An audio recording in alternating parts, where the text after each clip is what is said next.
This video, made by Rebecca Dunlap, Drew Williams, and Tylee Bruce, will help you learn how to use an easy algebraic method to find the measurements and area of the original photo before being cropped. The photo to the right is the original uncropped one. The photo to the left is the cropped version. We will be teaching you how to find the measurements of the one to the right. As you can see, the area of the cropped photo is 20 inches. We will be using that later while setting up our equation. Since we do not have the original area and only have partial measurements, we will be finding that area today. Here we have set up the equation. You must use the FOIL method and set it up to the area of the cropped photo to find the correct measurements, as we have. Now that we have our equation, the actual FOIL method is used while solving. You simply multiply the first number in the first set of parentheses by the first number in the second parentheses like so. By using this, you are left with the first part of your equation, x squared. Next, you will do the same thing, but instead of multiplying the first by the first, you multiply the first number in the first parenthesis by the second number in the second parenthesis. Now you are left with x squared minus 5x.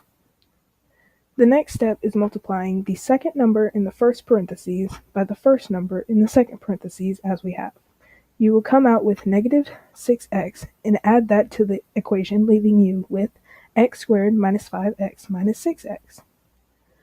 The last step of using the FOIL method is simply multiplying the second number in the first parentheses by the second number in the second parentheses. By doing this, we get positive 30. You then add it to the end of the equation like so. After that, you must simply combine your like terms, leaving you with x squared minus 11x plus 30. From there, you set your equation to 20, which is the area of the cropped photo. Now it has turned into a regular equation. Therefore, the next step is setting it up to 0. By subtracting 20 from each side, you are left with x squared minus 11x plus 10 is equal to 0. Now with the current equation, the next step is factoring.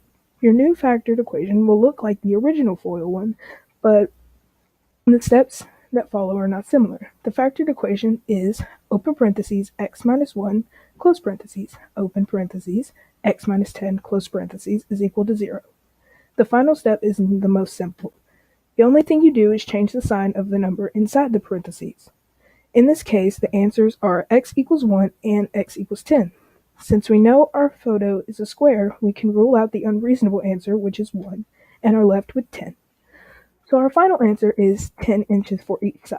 Therefore, our area is 100. Using this method makes the finding of the original measurements of a crop photo easier and more efficient. Thanks for watching.